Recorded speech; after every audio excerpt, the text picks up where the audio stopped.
हाँ, तो हम समझ रहे थे मोड ऑफ हीट ट्रांसफर, मतलब हीट कैसे ट्रांसफर होती है। जो कंडक्शन, कन्वेक्शन और रेडिएशन, तीन तरीके थे।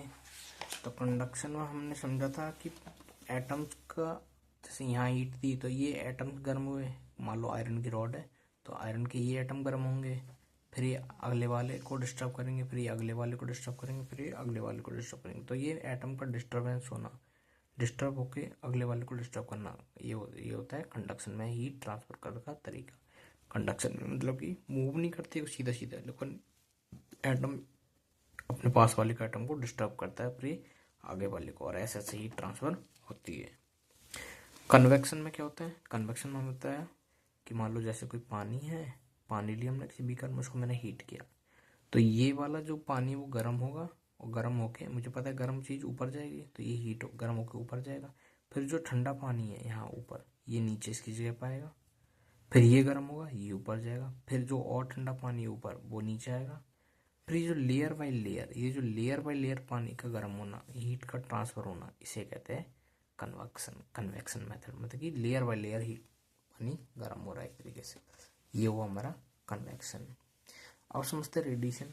तो रेडिएशन में क्या होता है? हीट की मतलब कि इसमें क्या है, कोई यहाँ तो कांटेक्ट हो रहा था सीधा, यहाँ कन्वेक्शन और कंडक्शन में क्या है, बॉडी टच हो रही थी एक तरीके से, कांटेक्ट में बॉडी की बात चल रही है।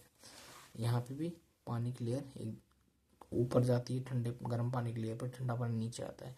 जबकि रेडिएशन में ऐसा कुछ नहीं होता। रेडिएशन जैसे मान लो सन बहुत दूर है हमसे, हमारी अर्थ बहुत दूर है सन से, लेकिन फिर भी जो सनलाइट है, ये सूर्य की लाइट है, उससे हमारी हीट गर्म हो जाती है, मतलब कि अर्थ जो है गर्म हो जाती है। कैसे? दिन के टाइम आपने देखा होगा बहुत हाई टेम्परेचर हो जाता है, पैर नहीं रख सकते। तो मतलब ये जो क्या है, लाइट जो है एक इलेक्ट्रोमैग्नेटिक वेव है, ऐसी तरह की जिससे कोई मीडियम नहीं चाहिए ट्रेवल करने के लिए। तो इसकी वजह से क्या है, लाइट एनर्जी आती है और अर्थ को हीट अप कर देती है। तो ये तरीका है रेडिएशन का, बिना कांटेक्ट में हीट होना, मतलब कि ये है रेडिएशन का तरीका। जैसे कि यहाँ पर साउंड वेव क्या आती है, यहाँ पे तो क्या है, जैसे मैं बोल रहा हूँ तो मैं आगे वाली एयर को पुश कर रहा हूँ, धक्का मार रहा हूँ, फिर आगे वाली एयर आगे जा रही है, फिर जो तरंगे हैं वो आगे वाली एयर को धक्का मारी, तो जो यहाँ कोई आदमी बोल रहा है तो अगले वाले को कैसे सुनाई देगा, एक तरीके से जो साउंड वेव है वो लॉन्गिट्यूडनल वेव होती है, मतलब कि उनको मीडियम चाहिए ट्रेवल करने के लिए। आगे वाली एयर को धक्का देगी, फिर ये वाली साउंड वेव आगे वाले एयर को धक्का देगी, तो धीरे धीरे से आवाज़ पहुंचेगी। लेकिन रेडिएशन में क्या होता है, कोई कांटेक्ट नहीं होता। इलेक्ट्रोमैग्नेटिक वेव ऐसी तरह की जिनका कोई साधन नहीं चाहिए ट्रेवल करने के लिए, जैसे सनलाइट, तो ये क्या है, अर्थ को हीट कर देती है। ठीक है, ये हुआ रेडिएशन, बिना कॉन्टेक्ट में ही एनर्जी ट्रांसफर होना, मतलब कि रेडिएशन।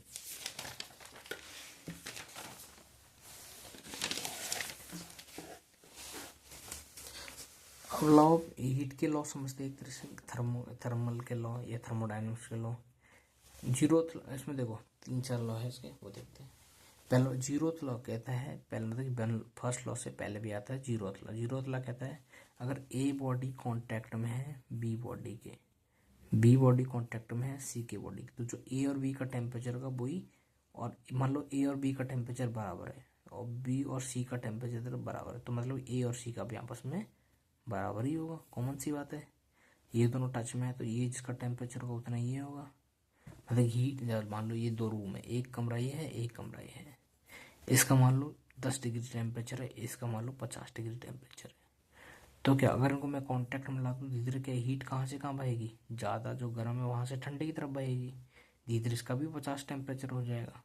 गर्मियों में आपने देखा होगा बाहर का टेम्परेचर ज़्यादा है, आप एसी चला लेते हो तो टेम्परेचर आपका हो जाता है कम, लेकिन मान लो एसी बंद करने पे क्या होगा, जितना टेम्परेचर बाहर है उतना ही